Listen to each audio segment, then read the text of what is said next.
এই হলো ইসলামের সর্বপ্রথম মসজিদ, যার নাম মসজিদুল কুবা, যেখানে 2 রাকাত নামাজ পড়লে একটি উমরার সওয়াব পাওয়া যায়।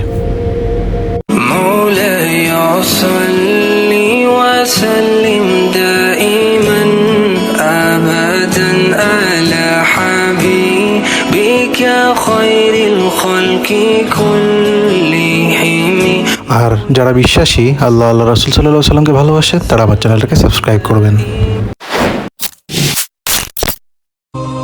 আসসালামু আলাইকুম, কেমন আছেন সবাই? মদিনায় মসজিদে নববীর দক্ষিণ পশ্চিম দিকে কুবা অবস্থিত। মসজিদে নববী থেকে মসজিদে কুবার অবস্থান 3.25 কিলোমিটার দূরত্ব। এখন আমরা ভিতরে প্রবেশ করব।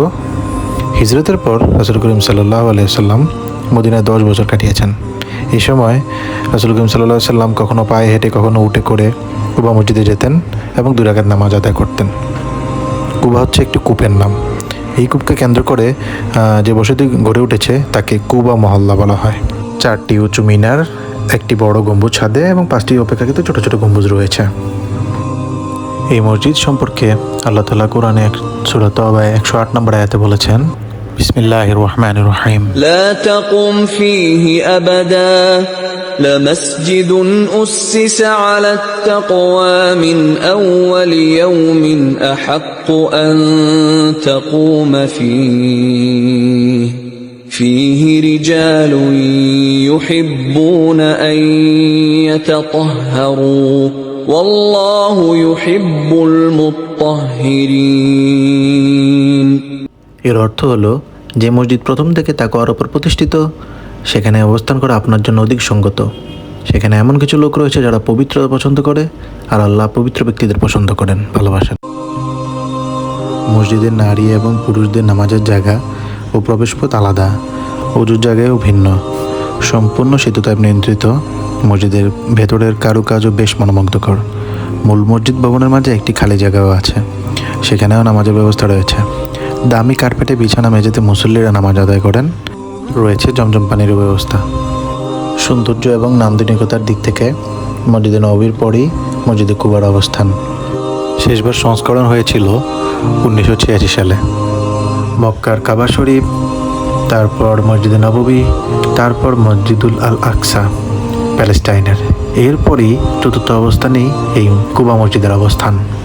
এই মসজিদের আয়তন হলো 13,500 স্কোয়ার মিটার, আর একসঙ্গে 20,000 মুসল্লির এখানে নামাজ পড়তে পারেন।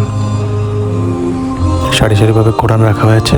আর এখন আমি ইনশাআল্লাহ 2 রাকাত নামাজ আদায় করব।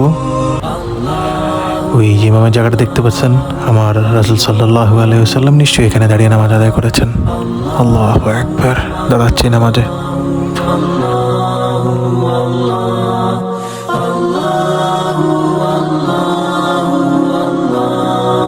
আলহামদুলিল্লাহ, 2 রাকাত নামাজ শেষে এখন বের হয়ে যাচ্ছি।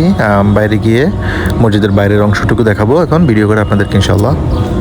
এই মসজিদে 2 রাকাত নামাজ মানে হচ্ছে একটি উমরার সওয়াব। কেউ যদি বাড়ি থেকে ওযু করে আসে, তারপরে এখানে এসে নামাজ আদায় করে, আমরা যেহেতু বাইরে থেকে এসে তাই আমরা এখানে ওযু করেছি, ওটা ডিফারেন্ট। তো কেউ যদি বাইরে থেকে ওযু করে এসে এই মসজিদে নামাজ পড়ে পবিত্র অবস্থায়, তাহলে একটি উমরার সওয়াব পাওয়া যায়। এটা মসজিদের বাইরে বিশাল খেজুর বাগানের প্রাঙ্গণ। কুবা মসজিদের এই জায়গাটি ছিল হযরত কুলসুম ইবনুল হিদম রাদিয়াল্লাহু তাআলা আনহু এর খেজুর শুকানোর পতিত জমি। তিনি ছিলেন আমর ইবনে আওফের গোত্রপতি। রাসূল করিম সাল্লাল্লাহু আলাইহি সাল্লাম হিজরতের সময় এখানে 14 দিন ওনার আতিথ্য গ্রহণ করেন এবং মসজিদের ভিত্তিপ্রস্তর স্থাপন করেন। এটা হলো মসজিদের রাতের চিত্র। চমৎকার, মাশাআল্লাহ। আর নর্মাল সময়ে দিনের বেলা চিত্র হচ্ছে এরকম। মদিনার আবহাওয়ায় অন্যরকম একটি প্রশান্তি খুঁজে পাওয়া যায়, যা আপনার হৃদয় অন্তর ছুঁয়ে যাবে। সুবহানাল্লাহ। আর আজকে মদিনার ওয়েদারটা একটু মেঘলা মেঘলা। ঠান্ডার সময় উইন্টার সিজনে এখানে এরকমই হয়, প্রায় বৃষ্টি হয়ে থাকে, গুড়ি গুড়ি বৃষ্টি। তো আজ যাচ্ছি। ভালো লেগে থাকলে লাইক করবেন, কমেন্টস করবেন, আর আমার জন্য দোয়া করবেন। সবাই ভালো থাকবেন। আসসালামু আলাইকুম।